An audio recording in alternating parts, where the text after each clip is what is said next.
Boa noite, amada e linda Igreja do Senhor. Boa noite.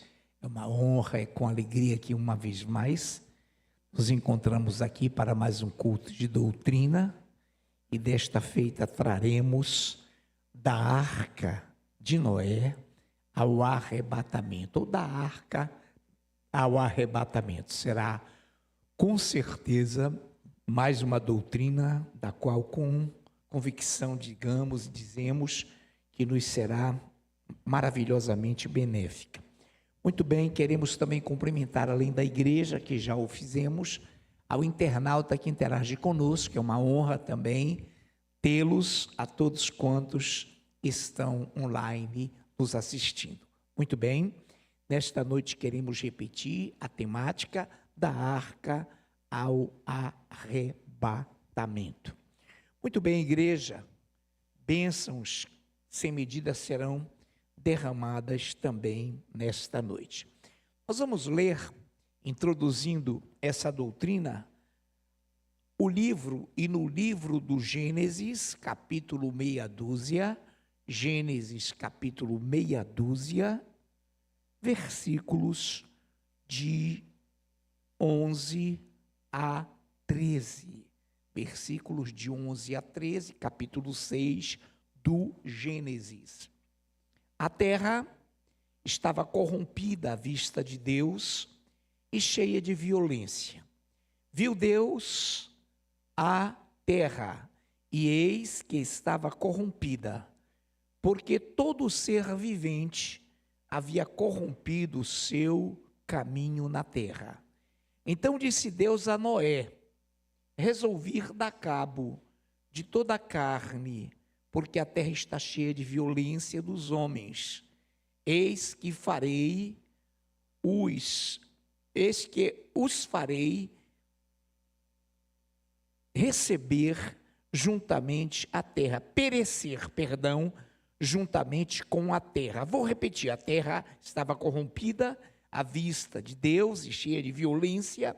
Viu Deus a terra, e eis que estava corrompida, porque todo ser humano havia corrompido o seu caminho na terra. Então disse Deus a Noé: resolvi dar cabo de toda a carne, porque a terra está cheia de violência dos homens, eis que os farei perecer juntamente com a terra. Te bendizemos, Senhor, e glorificamos o teu glorioso e salvífico nome, tu que aqui estás a nos dirigires com a tua liderança gloriosa de 2 ou 3 pessoas reunidas, já é uma congregação, é o fato de estares conosco. E muito obrigado, Pai, pela concessão dos 5 minutos de oração, pela linda e gloriosa ministração, pelos lindos e gloriosos louvores. Queremos também que agora o Senhor nos capacite para que desenvolvamos a tua palavra conforme o teu querer, conforme o teu bendito e sublime nome. É por isso que oramos em nome de Jesus. Amém. Antes de dar sequência a essa palavra já lida, eu quero lembrar que ontem, mas eu já havia publicado, já havia postado, esqueci-me aqui de citar o filme de Steven Spielberg, que será agora em junho, postado, divulgado, o dia D, e cujo link do trailer eu já publiquei, e caso eu perceba que no Consciência Cristã, Gaditas e outros grupos não o tenha feito, o farei ainda. Então, o dia D do Steven Spielberg é um filme que será lançado, já está sendo anunciado, e ele começa com uma introdução já contida no livro A Nova Era, quando o interlocutor diz assim: seria impossível ao Criador estabelecer um universo tão grande e nos deixar aqui sozinhos, sem a companhia interplanetária, sem a companhia sideral. Então nós já conhecemos essa história e esse filme vem bem a calhar. Então ontem, por uma questão de esquecimento repentino, não mencionamos esse filme, o Dia D, que será lançado em junho, agora de 2026, com o produtor Steven Spielberg. Muito bem. Eu li Gênesis 6, de 11 ao 13, que a terra estava totalmente, absolutamente corrompida, o homem havia, toda a carne, todo ser vivente havia se corrompido. Então Deus fala a Noé: olha, eu resolvi dar cabo de toda a raça humana, porque esses dias sobre a terra, esse ser humano está se corrompendo, e eu farei perecer, juntamente com a terra, todos aqueles que cometem essa iniquidade. Muito bem. Então repare que o perfil, que o tipo, o escopo do perfil do ser humano, à época, é o mesmo perfil do povo de hoje. O Senhor nos diz que haveria apostasia, um fator preponderante para que haja arrebatamento, e dentro dessa apostasia nos seria anunciado o iníquo, filho da perdição, o anticristo. Então vivemos o tempo em que os homens são avarentos, jactanciosos, orgulhosos, vaidosos, desafeiçoados, e é esse o momento também em que Deus deu cabo, e foi nesse momento lá atrás, em que Deus deu cabo com o dilúvio de uma grande parte da raça humana, preservando a Noé, sua família, ao total e no total de 8 pessoas. Muito bem, em Gênesis 6, de 11 a 13, então, começamos a desenhar, pelo Espírito Santo, um esboço da Arca de Noé e a sua representatividade para o arrebatamento. E queremos continuar com Gênesis, capítulo meia dúzia, agora, versículo 18 e versículo 22. Peço a minha linda, amada, ungida, pastora Nayufi, minha linda esposa, que nos leia Gênesis 6, primeiro o 18, minha linda, e depois o 22. Não é de 18 a 22, é o 18 e o 22, amada igreja. Contigo, porém, estabelecerei a minha aliança. Entrarás na arca tu e teus filhos, e tua mulher, e as mulheres de teus filhos. E o 22. Assim fez Noé, consoante a tudo o que Deus lhe ordenara. Glória a Deus, minha pastora. Contigo, versículo 18, já muito bem lido pela pastora. Contigo, porém, estabelecerei a minha aliança. Entrarás na arca tu e teus filhos, e tua mulher, e as mulheres dos teus filhos. 22. Assim fez Noé, consoante, de acordo com tudo aquilo que Deus lhe ordenara. A arca, sabemos que é um protótipo, é uma visão de arrebatamento. Então, o Senhor preservou naquela raça corrompida, naquela raça desgarrada, naqueles homens que haviam totalmente desdenhado de Deus, uma aliança. Então, destruirei, farei perecer a terra, contigo, porém, estabelecerei uma aliança, e a minha aliança entrarás na arca, tu e teus filhos, e tua mulher, e as mulheres de teus filhos. 22, assim fez Noé, consoante a tudo que Deus lhe ordenara. Muito bem, dando continuidade, entenda bem o traçar desse perfil, o traçado desse perfil do Gênesis, referindo-se à arca como protótipo do arrebatamento.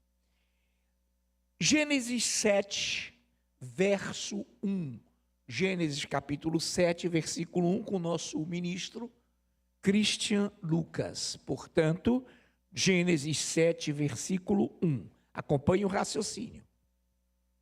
Disse o Senhor a Noé: entra na arca, tu e toda a tua casa, porque reconheço que tem sido justo diante de mim no meio desta geração. Glórias a Deus, Christian. Disse o Senhor a Noé: entra na arca, tu e toda a tua casa, porque reconheço que tem sido justo diante de mim no meio desta geração. Pergunta interessante para os nossos dias agora atuais, obviamente. Escute bem, Deus tem te reconhecido como justificado pelo Senhor? Deus tem, igreja, nos reconhecido como aqueles que foram justificados, portanto justos, no momento em que fomos por Ele justificados? Será que o Senhor nos tem conhecido como justificados? A palavra de Deus nos diz também que no meio de uma geração adúltera e corrompida, nós, igreja do Senhor, resplandecemos como luzeiros no mundo. Será que, tanto quanto aquele tempo, quando Deus disse a Noé, reconheço que tu e tua casa me têm servido, que tu e tua casa têm sido e são justos perante mim. Então eu farei tu e tua casa entrar na arca e serei contigo. Será, e é um questionamento, que nós temos sido reconhecidos por Deus pela justiça que há em nós, justiça essa que Ele implementou, que Ele realizou, que Ele fez, porque ninguém é justo, ninguém, fomos porém por Ele justificados. Então, um momento de reflexão profunda, será que o Senhor nos tem reconhecido? Isso é uma pergunta íntima, de fórum privilegiado, para que todos nós tenhamos essa indagação, esse questionamento, se Deus nos tem reconhecido.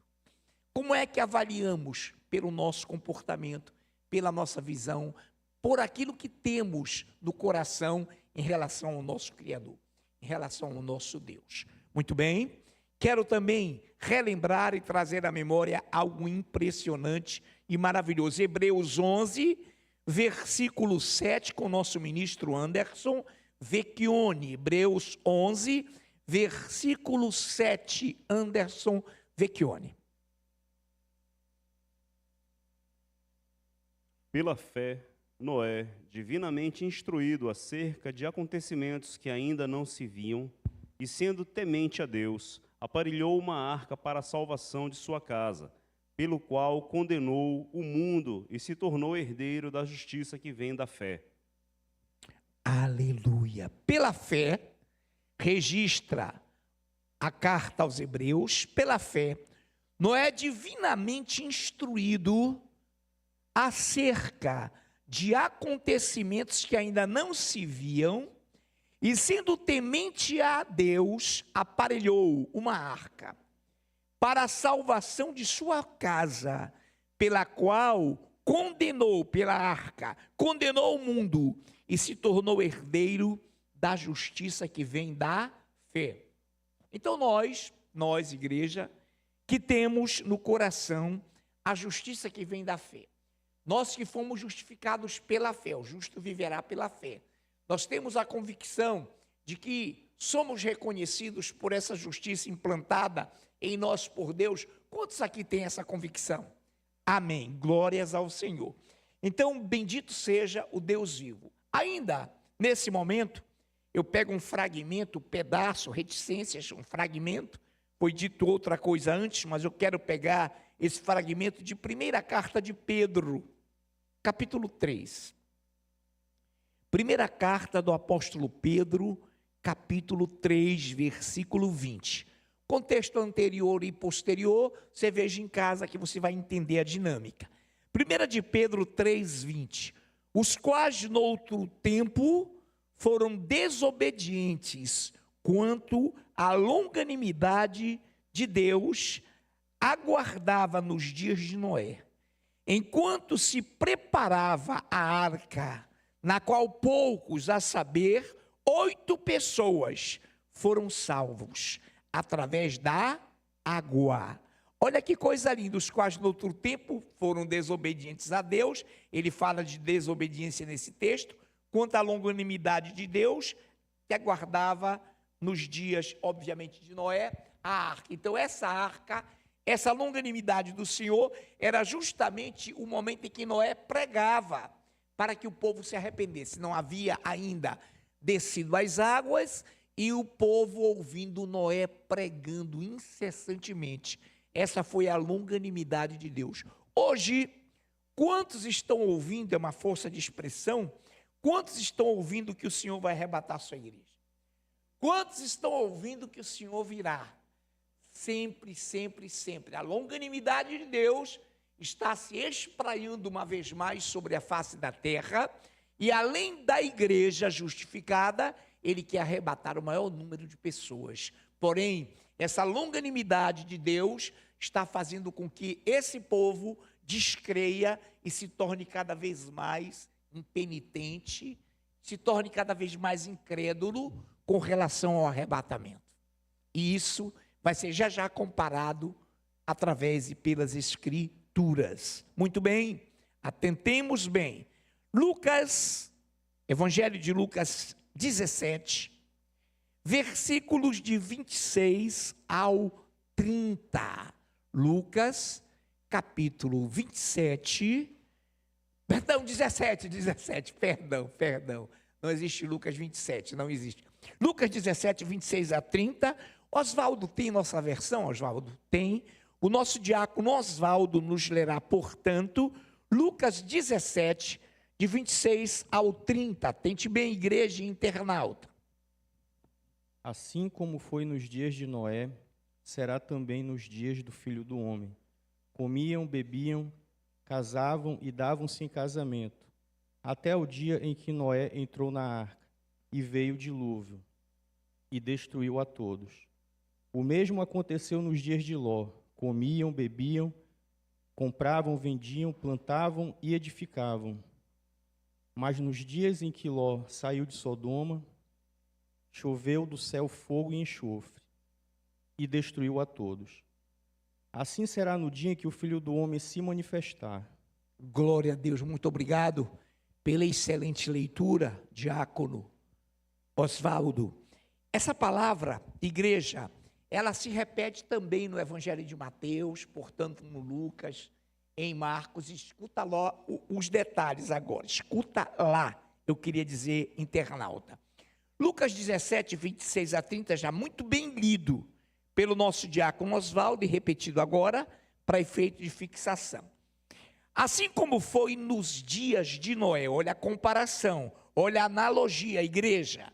Assim como foi nos dias de Noé, será também nos dias do Filho do Homem. Comiam, bebiam, casavam e davam-se em casamento até ao dia em que Noé entrou na arca e veio o dilúvio e destruiu a todos. O mesmo aconteceu nos dias de Ló. Comiam, bebiam, compravam, vendiam, plantavam e edificavam. Mas no dia em que Ló saiu de Sodoma, choveu do céu fogo e enxofre e destruiu a todos. Assim será no dia em que o Filho do Homem se manifestar.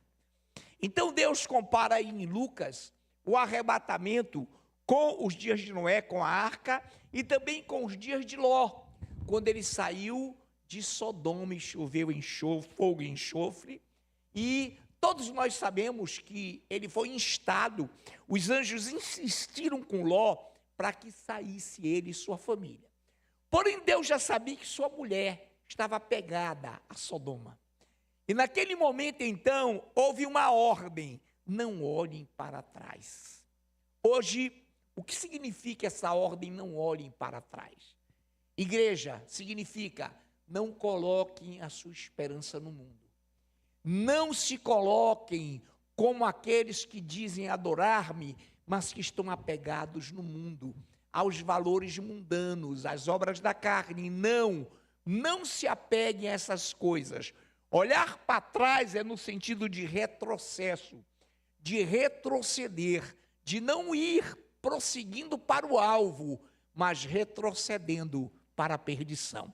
Então, nessa noite, nós colocamos, e o Espírito Santo nos faz lembrar, e registrou nesse estudo também, os dias de Ló. E nós poderíamos acrescentar também o exemplo de Enoque, o exemplo de Elias, por ocasião do traslado, do arrebatamento. Poderíamos concluir dessa forma. Então, que coisa tremenda essa leitura que está em Lucas 17, de 26 a 30. Lucas 18, de 7 ao 8. Lucas 18, do 7 ao 8, eu peço que a nossa ministra, Tiele Patrícia, nos possa ler Lucas 18, de 7 a 8. Não fará Deus justiça aos seus escolhidos, que a ele clamam dia e noite, embora pareça demorado em defendê-los? Digo-vos que, depressa, lhes fará justiça. Contudo, quando vier o Filho do Homem, achará porventura fé na terra? Aleluia, glórias a Deus. Não fará Deus justiça aos seus escolhidos que a ele clamam dia e noite, embora pareça demorado em defendê-los? Digo-vos que depressa lhes fará justiça. Eu botei o dedinho aqui de propósito. Irmãos, não parece demorado, ou não parece demorada a vinda do Senhor para arrebatar a sua igreja? Sim ou não? Parece, aparenta, mas não é. Deus é pontual, jamais vai se atrasar, ele é extremamente pontual.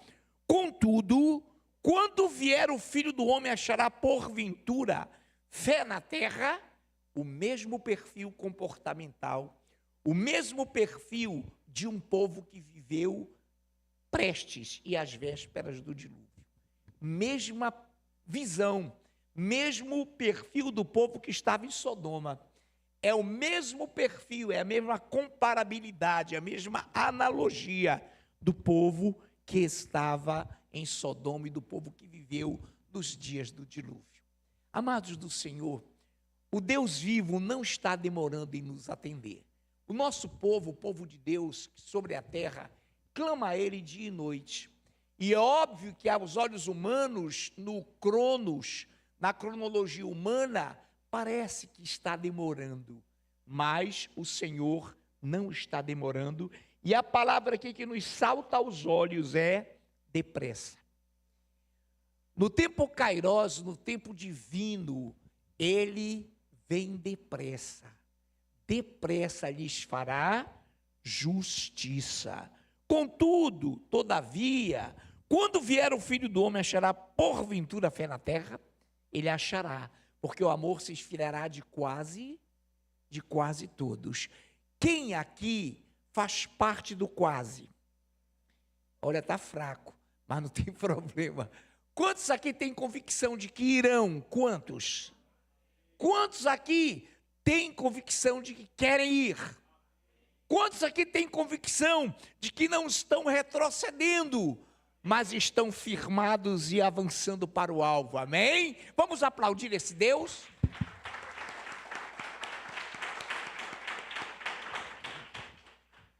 Estátua de sal, paralítica moral, paralítica ética, paralítica comportamental.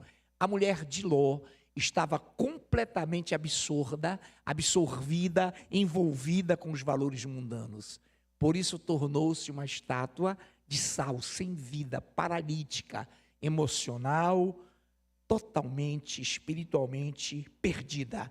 Por isso, irmãos, Deus não quer que nós fiquemos prostrados como a mulher de Ló. Ele quer que cheguemos ao auge, ao pico, ao prosseguir da nossa fé. E os anjos insistiram, rápido, saiam da cidade. Então nós estamos aqui com essa visão, depressa. O Senhor tem pressa. O Senhor tem pressa em nos arrebatar a igreja. O Senhor tem pressa em nos ver na sua glória. Não tenhamos dúvidas disso, porque o Senhor com certeza fará prevalecer a sua palavra. Agora vamos lá. Essa mesma leitura de Lucas 17, 26 a 30, é enquadrada de uma forma mais detalhada em Mateus 24, de 38 a 42, que eu peço uma vez mais a ajuda dos leitores para que tenhamos essa visão. Peço que o nosso ministro Ed Filho possa nos ler, por gentileza, Mateus 24, de 38 a 42. Repare a mesma dinâmica, agora por um ângulo mais detalhado.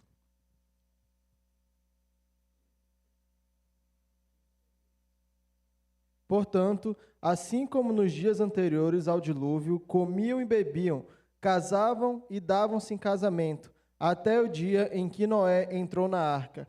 E não o perceberam, senão quando veio o dilúvio e os levou a todos. assim será também a vinda do Filho do Homem. Então 2 estarão no campo, um será tomado e deixado o outro. 2 estarão trabalhando no moinho, uma será tomada e deixada a outra. Portanto, vigiai, porque não sabeis em que dia vem o vosso Senhor. Oh, glórias! Linda essa leitura, magnífica essa visão. Eu vou repetir, repito, uma vez mais, repetindo para fixação. Porquanto, assim como nos dias anteriores ao dilúvio, diga anteriores. Então, nós podemos parafrasear numa analogia, assim como nos dias anteriores ao arrebatamento. Exatamente, parafraseando, amém? Ah, glória, não, vocês entenderam, né? Não é pegadinha não, nós entendemos. Então, assim como nos dias anteriores ao dilúvio, vocês disseram bem, vamos parafrasear para os dias atuais. Assim como nos dias anteriores ao arrebatamento, olha a vida folgada, pagã do ser humano.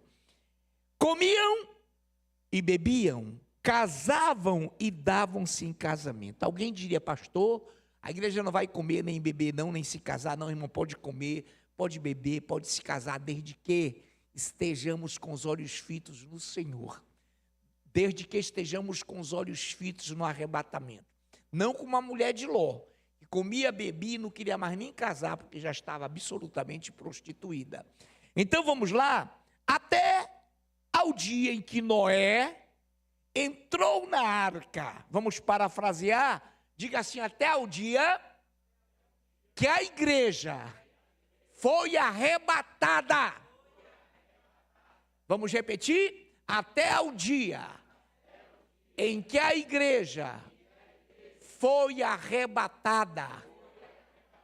Para concluir, para abalar o inferno, até o dia em que a igreja foi arrebatada. E não perceberam, igreja. Amém, vocês estão afiados. Diga lá, vamos dizer. E não perceberam. Por quê? Porque a igreja vai... Está muito lindo, esse povo está afiado demais. Amados, olha aqui uma coisa. Preste atenção, lindos do Senhor. Amados, não perceberam o dilúvio. Noé pregou muito tempo, e vocês sabem a temporalidade, a longevidade de Deus na vida de Noé. Pregou. Nós estamos pregando. Porém, eles não estão se apercebendo. Mas eles vão entender que isso é verdade quando houver o arrebatamento tal qual, quando Noé entrou na arca. Quantos estão entendendo para aplaudir?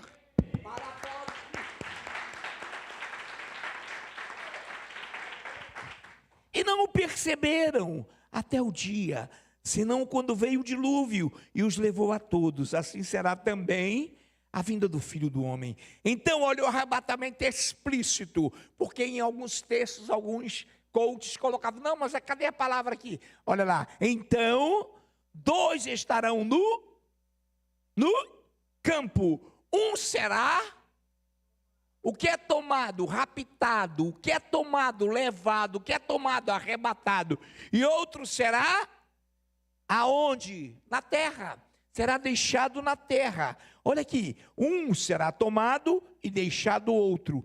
2 estarão trabalhando no moinho, uma será tomada, levada, arrebatada e deixada a outra. Portanto, vigiai, porque não sabeis em que dia vem o vosso Senhor. Isso é para o arrebatamento. Não sabemos o dia do Senhor, nem dia nem hora.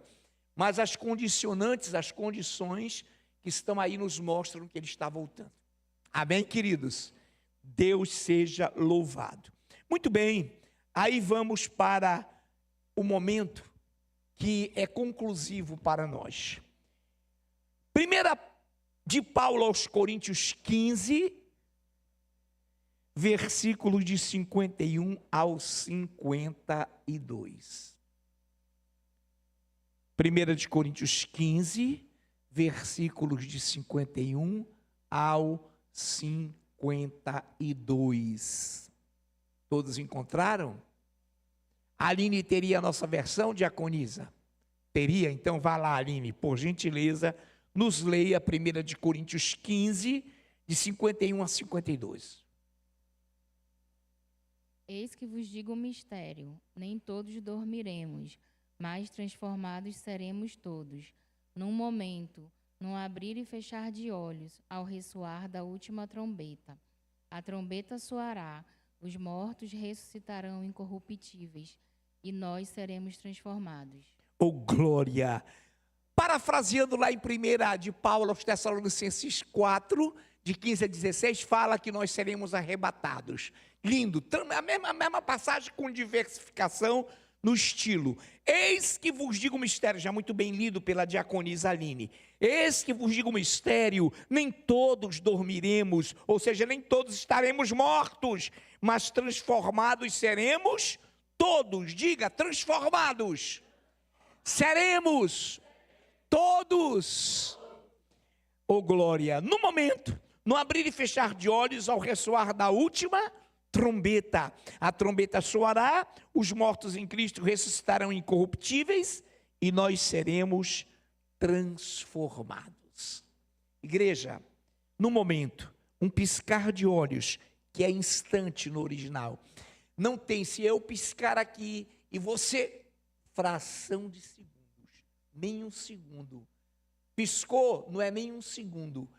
Será um momento inesperado, será um momento surpreendente que a igreja espera, e é por isso que ela tem que estar preparada. Senhor Deus, nós te bendizemos e te glorificamos por essa doutrina tão simples, mas tão necessária em nossos dias. Tão simples, mas tão poderosa para reacender, para reavivar, para fazer com que o teu povo esteja atento e não esteja olhando para trás, não esteja entorpecido, não esteja dopado pelos encantos do mundo. Obrigado, Pai, queremos receber o teu lindo ministério de louvor, mais uma vez aplaudindo esse Deus tão maravilhoso, em nome de Jesus aplaudamo-nos.